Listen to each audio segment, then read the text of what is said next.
It's going to save a lot of time on research how much the college would cost. Their savings should last through retirement. And actually, we see this red shortfall at age 90. Say, well, I don't need long-term care because in that case, my kids will help me.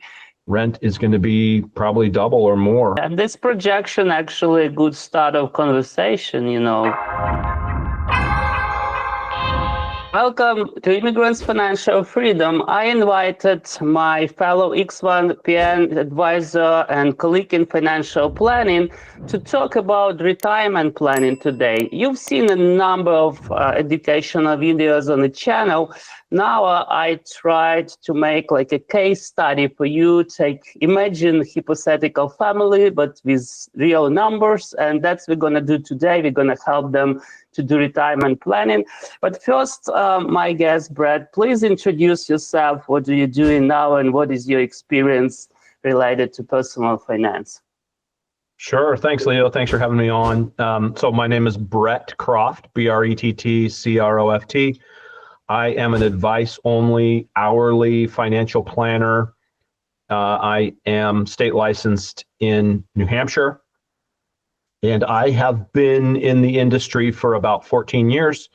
I worked for myself briefly back in 2009. So I started out as an engineer and decided I wanted to get into personal finance. So started taking the CFP courses back in 2006 and 7, and kind of hung out my own shingle in 2009 for a little while.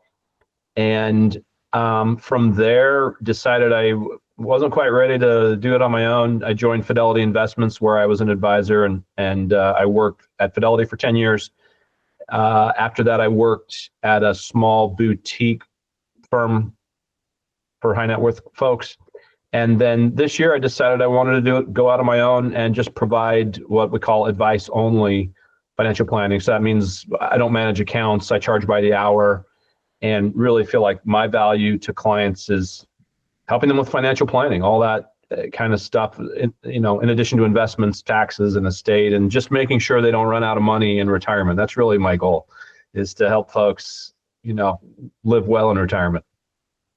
Yes, sense. And, there are many advice-only planners now and XYPN. So for all our viewers, I just want you to remind that I made educational video why Brad's model, why my model fixed fee is actually better in terms of commission for many clients. But that's not our topic today. Let's go to the case study. So we're going to use Right Capital. That's what most advisors XYPN use from my observation. And I gave Brad those numbers, again, hypothetical numbers, but close to people that I see among immigrant community and typical middle-class families. So we have a family who live in Pennsylvania, 2 middle-aged parents, 40 years old, 2 school kids, 6 and 9 years old. Husband makes $90,000 per year, and his 401k contribution is $20,000 per year. He already accumulated $110,000 US at his 401k retirement plan. Wife does not have stable income. She is self-employed. For the last year, her income was $36,000 before taxes. No retirement contributions so far on wife's accounts. Their rent is $3,000 per month. Their total life expenses vary, but they are between 70 and 100K per year. No credit card or student debt. We assume they are immigrants and haven't done all that. I mean, they might use credit card, but just paid off at the end of the month. They have emergency fund of $25,000 at checking accounts, and their primary request now, what they came to me and Brett, is retirement planning. They want to understand how much should they save, what their retirement perspective, etc. Brad, with all that said, I'm giving you the screen, the word, and for our viewers, the detailed case wording and numbers are below this, in the description below this video, so you can read it too. So this is Right Capital. It's financial planning software. I'm a member of the XYPN network, and this is one of the pieces of technology that come with the membership. So what I'd like to do is quickly go through the inputs, just like if you were a client, and obviously this is a hypothetical scenario, but going off the information that you gave me, and some of it I had to kind of ad lib because it wasn't detailed, but that's okay. So first I'd like to go through the inputs, and then we can kind of talk about the inputs and some things that I see as a financial planner that I would talk to about this family. With this family, excuse me. So first we have their net worth, and the only information you gave me was, hey, they've got a bank account with $25,000. And I named this client couple Joe and Jane Sample. So Joe has a 401k, currently has 110,000 in the 401k. Jane does not have a 401k. Like you said, their main goal is retirement. I put in age 67, but nice thing about this tool is we can change retirement ages and spending and all sorts of things. So it's great for doing scenario analysis. You had told me in the sort of client case study that their average lifestyle expenses were between 70 and 100K per year. It's kind of a big range. So I kind of took it in the middle and said 85,000, and I used which works out to be about $7,083 a month currently. And for retirement spending, I had them at 5,000 a month. Now, retirement spending does not include healthcare, so the tool, Right Capital, will also include annual healthcare costs in retirement, which, you know, they use averages about $6,000 a month. $6,000 a year per person. So about for this couple, that's going to be, you know, over $12,000 a year, which comes down to about $1,000 a month. The two kids, the tool also throws in some money for college. So we can click on here and see that the current child, age 6, at age 18, the tool's assuming they'll go to college for 4 years, and the annual amount in today's dollars is $28,840. One thing I'll say about the tool is you can use today's dollars, which puts spending kind of in current valuations, or you can use future dollars, which inflates the cost of things by the cost of inflation. I prefer to use today's dollars because it gives people a more realistic sort of reference to know. For instance, in 30 years, their portfolio is going to grow substantially just because of inflation, but they don't realize that expenses are going to grow, you know, commensurately, hopefully not as fast as their portfolio. So by keeping it in today's dollars, when it says I have $1 million, you know, to begin retirement with, I kind of have a sense for $1 million versus if it said 3 million, I might think, oh, I'm fine. But, you know, a loaf of bread's going to cost $10 in 30 years. So. Does that make sense? Yeah. And, you know, I loved the thing about Right Capital that it makes college planning so easy because you take, okay, national average public or private college. So it gives you already the numbers from, you know, the college options. It's going to save a lot of time on research, how much the college would cost. Yeah, good point. And Right Capital has a lot of features like that. It kind of throws in the national average for you. Did the same with retiree healthcare, but you're absolutely right. For college planning, we could put in, you know, private, public, on campus, off campus, or we can just put the number in ourselves as, you know, whatever we feel like is appropriate.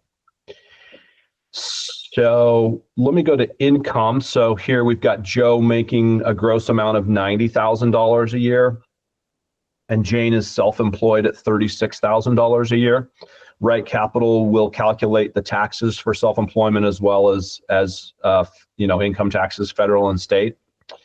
And then it will also, we can scoot over here a little bit. You know, they're contributing to Social Security, and so they will receive Social Security. So again, Right Capital, we can choose at what age they take it, at full retirement age, which for these folks right now would be 67. They could wait until age 70, and their benefit would continue to grow by about 8% a year. You're eligible for Social Security at age 62, but at a much reduced benefit. So the number is kind of 8%. So if 67 is your full retirement age, FRA, Then every year you wait, it grows by 8%. It stops growing at age 70, so there's no reason to continue to wait. And conversely, every year that you take it early, it's decreased, by about 8%. Do you see a lot of your folks? I don't know if you've had enough experience yet to see this, but with the community that you work with, is there a tendency to take it at a certain age, Social Security? Well, I'd say 67 is a good number for the average. Most of folks I've talked with would like to retire early. That's where they start their planning, at some early age. But then, of course, we gotta make this plan realistic, and Sure. sometimes it's this or even later. Sure. The majority of people in America, just for reference, actually take it at 62, and that's because the average person in America doesn't have much retirement savings, so they turn on that paycheck as soon as they become eligible. But you're right, waiting till age 70 is what typically I would advise, unless there's a reason to think that the person won't live beyond about age 80. All those lines converge when we're thinking about the Social Security benefit, how much you will collect over your lifetime from Social Security. So if you start early, say at 62, you're going to begin that payment much earlier, but it's a reduced payment. And every year you wait, you've delayed taking it for a year, but the payment that you receive is greater. And so all those lines kind of converge when someone's around 81 or so. 80 to 81, and if you live longer than that, then you're typically better off, waiting until age 70 to begin collecting. It's a good point. And you know what? I'll make a separate 10-minute video about Social Security. There are also credits that one needs to earn. I guess for immigrants, that will be important to explain this credit, and then 62, 67, 70. Sure. Yeah. So savings, the only savings right now that the family has is Joe we put down that Joe is contributing $20,000 a year to his 401k, which is pretty good given the fact that he makes $90,000, the family makes $126,000. So that's not a poor. I mean, they could certainly contribute more if they wanted to, but yeah, it's less, it's more than 15%, which is kind of like benchmark for retirement savings, right. which I've seen in publications.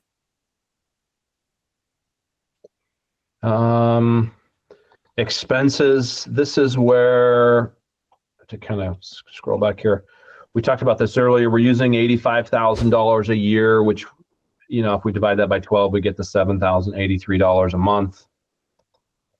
The Right Capital tool will calculate their tax bill, and we are assuming that they're filing filing a joint return, and that there's no local tax. And what the local tax would be is if they live in a city like New York City, which, in addition to your federal taxes and your state taxes, would charges a local income tax.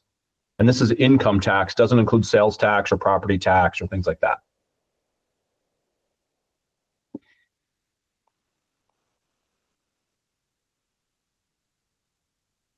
And here's where we can, put in the client's name, their planning horizon. So this planning horizon is, when we call it, euphemistically or politely, the end of retirement, but that's when they're going to pass away, right? And stop. So we can make it longer. We can make it 100. We can make it shorter. One of the nice things about this tool is the flexibility to do various scenarios.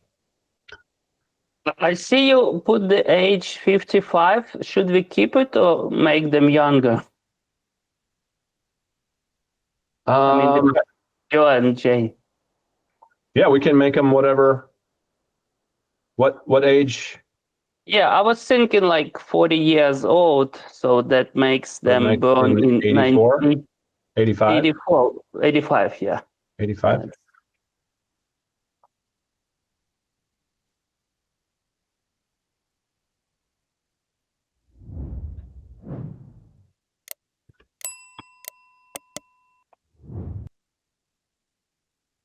Okay.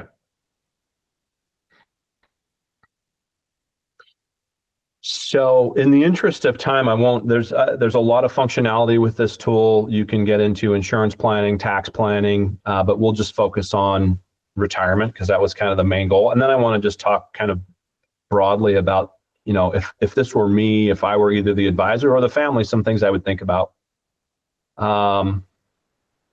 And let's go here. All right, so what we're looking at is a graph of how they are going to meet their spending needs in retirement. And so each vertical column is a year of retirement, and so their age, they're the same age in this scenario, so they turn 67 in the same year. So each vertical column represents their total spend. And you can see that in today's dollars, when they're 67, they're going to take out $26,950 from savings, and Social Security will pay them around $53,000 a year. It's pretty significant, right? Social Security can, be a significant portion of their savings. And what we see here is that their savings should last through retirement. And actually, we see this red shortfall at age 90 when they theoretically run out of money their last year of life. And why the spending is so much higher those last 2 years is because, if you recall, we said that the tool would throw in long-term care. And so if I go back here and just show you real quickly, the tool automatically, oops. Let's see where it is here. Should be on goals somewhere. Yeah. Yeah, annual retirement long-term year cost. There you have it. There we go. Thank you.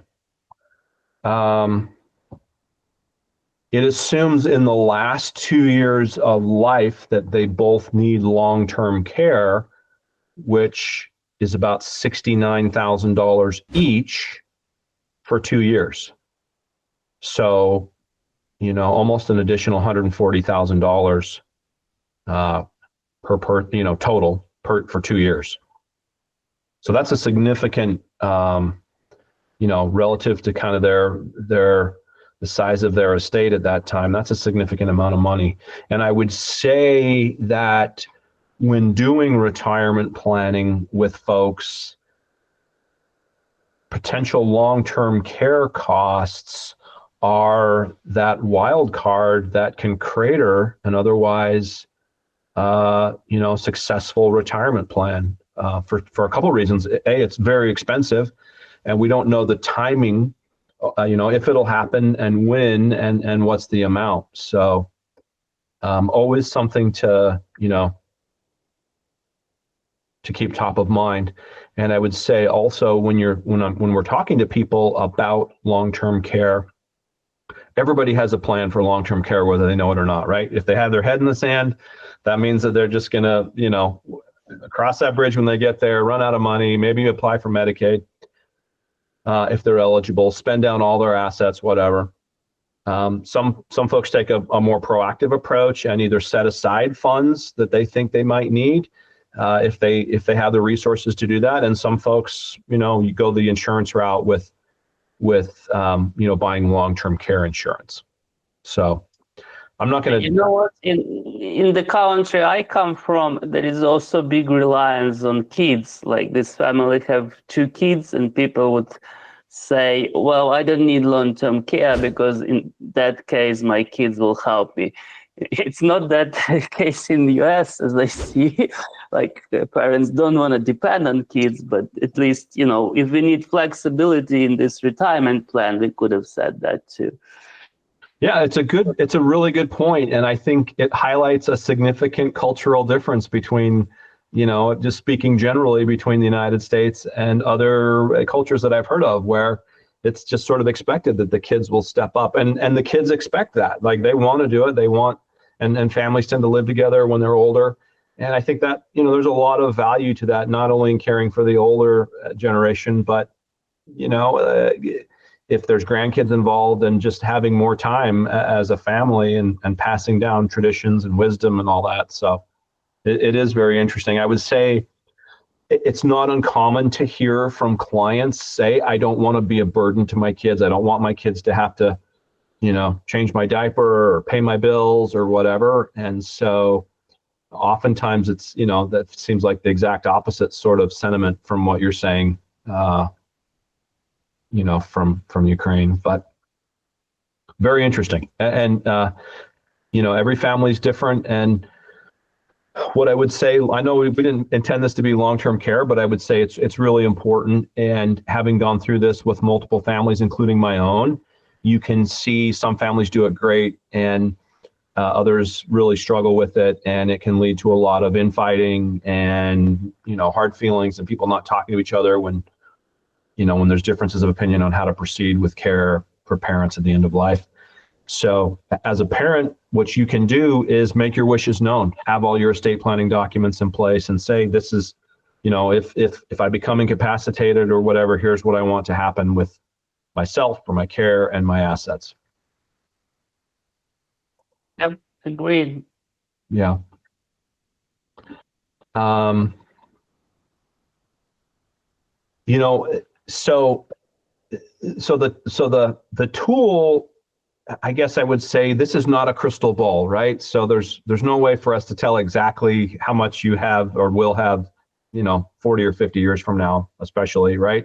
And this tool sort of, if everything goes right, if your expenses are exactly what we say, and your rate of return and how much you save and taxes and everything are exactly what we say, then, we can tell you an exact amount. But because we can't, then we have these confidence intervals. And so you can click on, kind of scroll along and see, wow, at age 88, I have this confidence interval that says, I'll have somewhere between $0 and $4 million. So, these tools are good, but I would say we take them with a grain of salt, and that's why we review every couple of years. And especially, I would say, one fault of these tools is that it assumes your spending is just going to continue on forever. And there's that old movie with Thelma and Louise where they're headed towards the cliff and they got the foot on the gas and they're just going to go over, off into oblivion. And I think this tool sort of assumes that with people spending, like, hey, I'm clearly running out of money if I don't do something, and you just keep spending. So, I would say they're good to kind of give us an idea, but it's something that needs to be revisited, every few years, especially if there's a problem or significant changes in the plan. Yeah. And this projection actually a good start of conversation. If we can't increase our income, that maybe we should do flexible spending or adjust our spending right now. That kind of thing. Spending is kind of more manageable than income, especially in the old age. Yeah, it's a really good point. When we look at the levers that a client can pull to make their plan, change the effect of their plan, make it better, say, they can certainly, while they're working, try and earn more. That's one lever. Spend less is another lever. Take that difference and invest it. Save more. And maybe invest better. Maybe if they're not aggressive enough or not diversified enough, or don't really know what they're doing, they should get help with a planner such as you. So yeah, those are certainly some takeaways. As I look at this family as an immigrant family, the case study said they were renting, and rent was $3,000 a month, which is not an uncommon number to rent a house for 4 people. If it were me, my family, or if I was advising this family, I would say, I would work towards buying a home as an immediate goal, and maybe even delay some of my retirement savings in order to make that happen. Because over the long term, if you buy a home, even with a mortgage, your payment, the mortgage payment at least is locked in if you use a mortgage, whereas rent tends to continue to go up, year after year. So 30 years from now, rent is going to be probably double or more what you're paying currently. So, and it's a way to build equity and potentially have to tap that equity if you need long-term care or as an asset to, a legacy asset to give to kids or whatever. So beyond that, we didn't really talk about the investments in the 401k, but 401k is long-term money. So really want to invest those assets in things that are going to grow. So a diversified equity portfolio, what most folks consider aggressive. You'd want to be an equity dominant portfolio. If your 401k has index funds, I would lean towards using broad-based index funds like the total US stock market for probably the lion's share of that money, and maybe, a little bit into international as well. But broad-based, equity-based index funds, low cost, the strategy there is buy and hold and watch those things grow. Can you comment on reasonable expectation of profitability and the interest that Right Capital uses?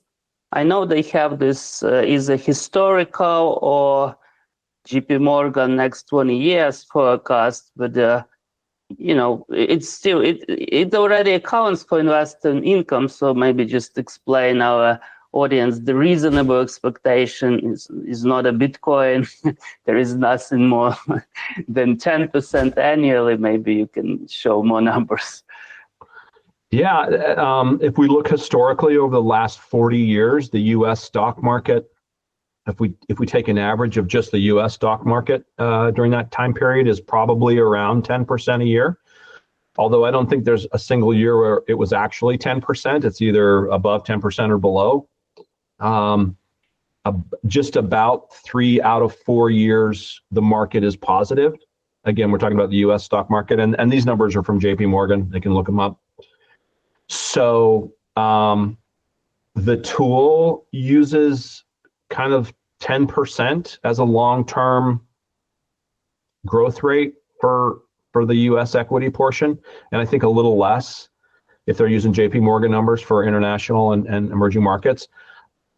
Who knows? Again, no one has a crystal ball. What I would say is it's been a great place to build and maintain wealth, is to be an owner of equities, especially U.S. equities. But we want to own the world, and index funds are, market cap index funds are a great way to do that because they're low cost. They keep you invested. They have very low tax drag in taxable accounts. And candidly, if you think about the U.S. market, and we can use the S&P 500 as an example, people get a little nervous during market downturns, but it's one of those things that if you own a diversified index fund and you hold it and don't sell when it's down, that, it's so far it's always worked out. Sometimes you have to wait a few years until it comes back to where it was, but that and real estate, I think, are great places to start for a family like this.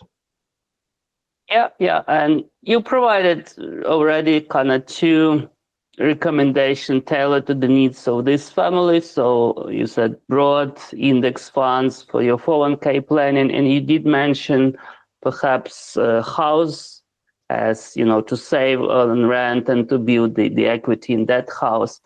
Is there anything else you would like to add to this family's retirement planning or college planning?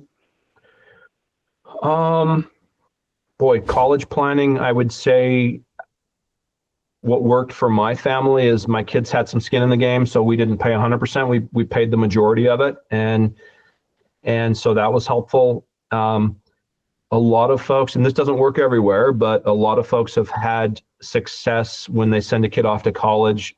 Instead of having them rent at a dorm, they buy a small house nearby on campus and take in other students as renters. And so, the net result is oftentimes their kid can live for free, or maybe they're even slightly cash flow positive, and then just sell the house when they're done. If you can get both kids to go there, then that might be 8 years of living rent free. So that's an option.